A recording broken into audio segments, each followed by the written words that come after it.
This is the 46 of 46 podcast October Sessions, where we'll talk all things spooky Adirondacks and more.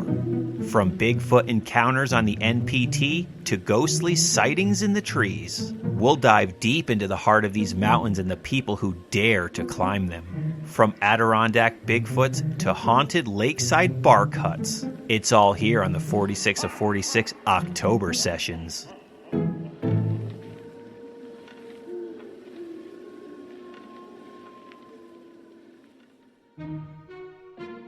Good evening to all of you, and welcome to a very special edition of the 46 of 46 podcast.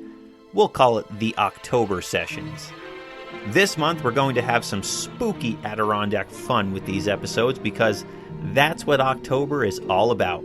And this is a podcast. There are no rules. This is the Wild West, so we're going to have some fun this month. For anyone who knows me personally, or if you've been listening to the podcast for a while and you've been able to decipher my codes, you may know that I'm a big fan of the subject of Bigfoot. Something that comes up in conversation often amongst hikers, actually. And for most people, they tend to fall into one of three categories regarding the whole Bigfoot, Sasquatch, Yeti phenomenon. Believer, non-believer, or they just don't care. Most can be lumped into one of these three categories I've found. However, even within these categories, I've found quite a few subcategories of people regarding the topic. As far as the believers go, you've got the giggling believers, or, the people who believe it's true in more of an ironic, joking, comical sort of way. And then you have the other end of the spectrum, the believers who take an actual interest in the subject, researching on their own out of genuine curiosity, looking up people's encounter stories and going deep down the rabbit hole that this subject really is. And the more you dig, the more you learn, and the more similarities you keep hearing time after time from eyewitness encounters all over the country, and the world even.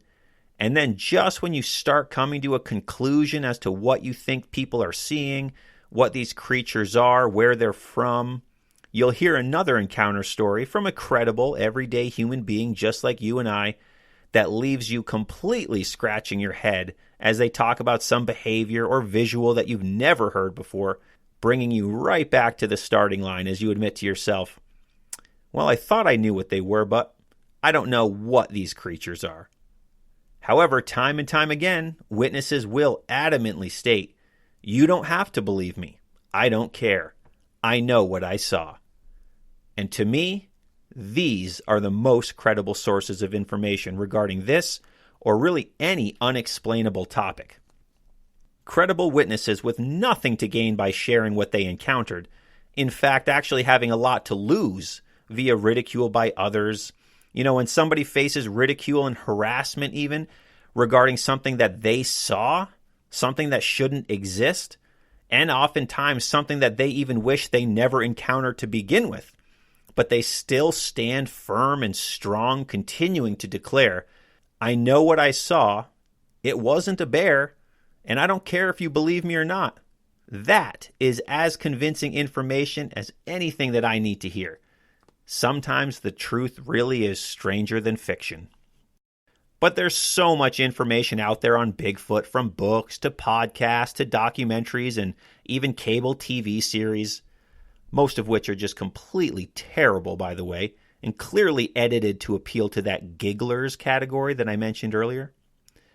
If you start to break down the Sasquatch subject in a rational way, and you just think about it for a moment, whether you're a believer or you're not, if Sasquatch does indeed exist, there might not be a more appropriate habitat for them to exist in than the continental United States' largest protected wilderness area known as the Adirondack Park, a 6 million acre forever wild forest preserve, and with only 100,000 year-round residents.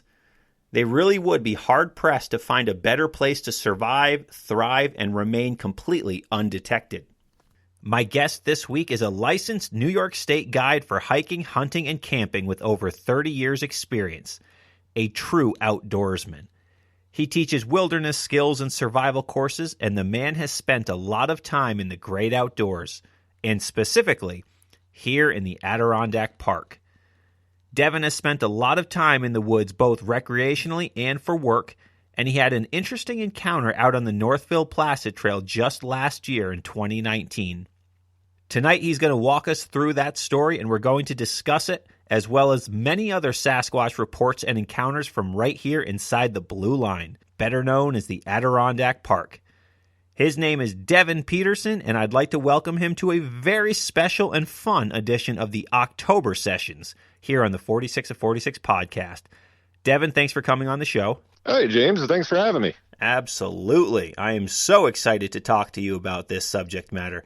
A while back, I put up a post on social media asking for, bizarre stories that people may have had happen to them out in the woods. And I know you reached out to me regarding your potential Sasquatch encounter out on the Northville Placid Trail. And you are also the only person who knew my very first campfire story, where it actually came from. And so that was awesome. It is a Sasquatch campfire story, and it is a 100% truthful story that took place here in the ADK for those who didn't know. But anyways, let's just jump right into your encounter story from the Northville Placid Trail. So take me through it, what happened, and start from the beginning. All right. First, I just want to say you did an awesome job by retelling that story. By the way, that campfire story episode was pretty awesome. If you guys haven't heard that one, definitely look that up. It's a good one. It's a doozy. I appreciate that. Thank you. So I don't want to give the exact location of this occurrence, reasons that we could get into later. But basically, this was Memorial Day weekend last year, 2019. I took a couple days and went on a couple different day hikes. The first day I went up to Newcomb and tramped around in the woods for a little while. I was fostering a rescue dog and kind of wanted to take him up for a trip to the ADK and, to see how he would do on leash. And as taboo as it is, a little bit off leash too. So we had a good time that first day, running around. He was doing great. And so the black flies weren't really crazy up there yet. So the second day I'm like, let's go a little bit farther south. So we went to an area that's a section of the Northville Placid Trail. And let me tell you, as soon as I opened the door to the car, actually before I even opened the door to the car, I saw the black flies were absolutely crazy. And I was kind of like second guessing it for a second because I didn't know how he was going to handle the black flies. So I opened the door and I'm getting ready and, oh man, we're just getting annihilated immediately. But as you know, black flies, if you're moving, it's not so much of a problem. So I'm like, all right, we're still going to go on this hike and we're going to feel it out a little bit. So we got out of the car, got ready, getting annihilated, and we head out for the woods. And it wasn't so bad when we were moving. There was a light breeze, which kind of kept the bugs at bay. And it was pretty uneventful right out of the gate. Beautiful hike. We were hiking about 3 miles back to a lean-to that I wanted to go check out. Now, I had been in this area before, deer hunting and bear hunting, and I wanted to go a little bit further deep in to do a little bit of scouting for the upcoming deer season. So that's kind of the real reason why we went up there. So it was probably, I want to say, about a mile and a half in. I just got this like weird feeling, and the dog kind of started acting strange. And what I mean by strange is like whenever I would take him for walks around my house, and I have a bunch of woods around my house and stuff, and we'd come across game trails. The dog would immediately hone right in on the game trail and want to go down the game trail, chasing whatever it was he was smelling. I've got a bunch of coyotes and stuff that live around my house, and every time the coyotes would go nuts at night, the dog would like want to run off into the woods and chase and play with the coyotes and do whatever he wanted to do. I don't know if he was in protection mode or what. But the thing that was strange about this is, as we're walking along, and I got this weird feeling, I noticed the dog was starting to act a little strange. And we'd come across like an obvious game trail that would come across the main trail.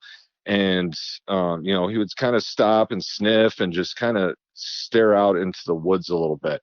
and he was interested in something, but at the same time, like, which was unusual, he didn't try and drag me down the game trail.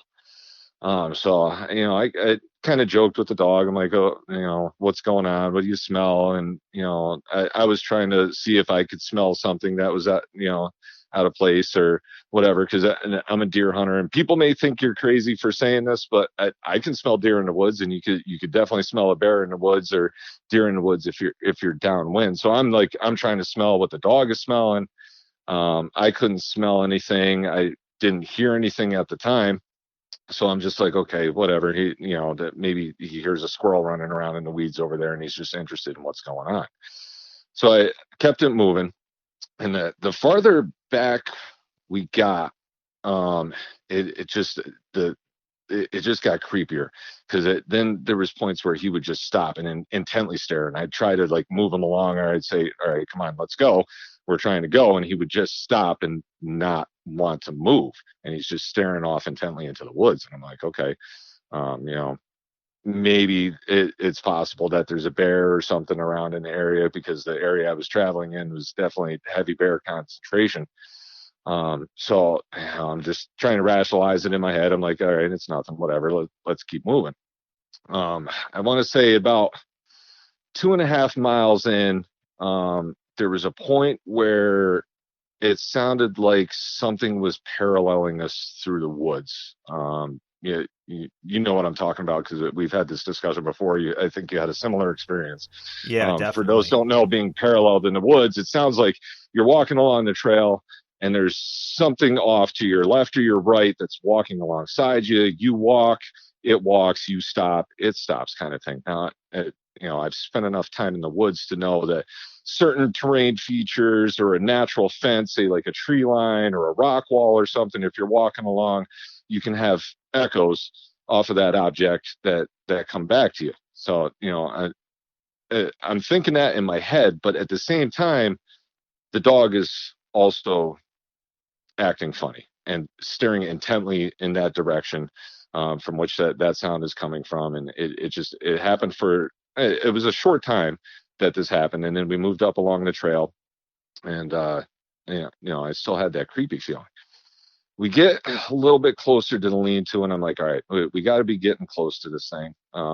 We're probably close to 3 miles. I know the one map said 2.7 miles. I think the Nat Geo map, the other Nat Geo map that I had, was 3.1 miles, it said on it. So I'm trying to think. I'm like, all right, I've been traveling for about an hour and 15 minutes, an hour and a half. I'm probably pretty close to 3 miles in, because it was a good uphill climb all the way back to the lean-to. So I'm like, all right, we got to be getting close. And sure enough, 2 minutes later, I could see where the lean-to was situated. It was near a pond, so I could see some opening through the trees, some water. So I knew we had to be getting close. And just as I'm thinking this, I look down to the left side of the trail, and there is a pair of white-tailed deer jawbones laying on the side of the trail. They weren't just randomly thrown there or anything like that. They were like perfectly laid there, side by side, teeth pointing in towards each other.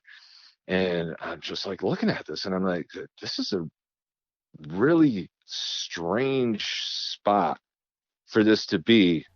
Very bizarre. I don't see people hanging, because I wasn't next to this. This was probably about 100 yards, 75 to 100 yards, I'd say, from the lean-to. I don't see people hanging out right here, and just like kind of discarding these or laying them out. And, if you've spent any time in the Adirondacks, that's kind of a rare thing to find, on the side of a trail, especially.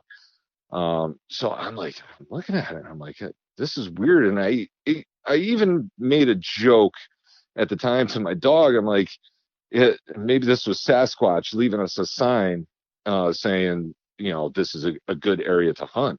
And, I was, joking, but at the same time, it was almost like a subconscious thing. And before this happening, I was not a Bigfoot guy. I wasn't a Bigfoot researcher. I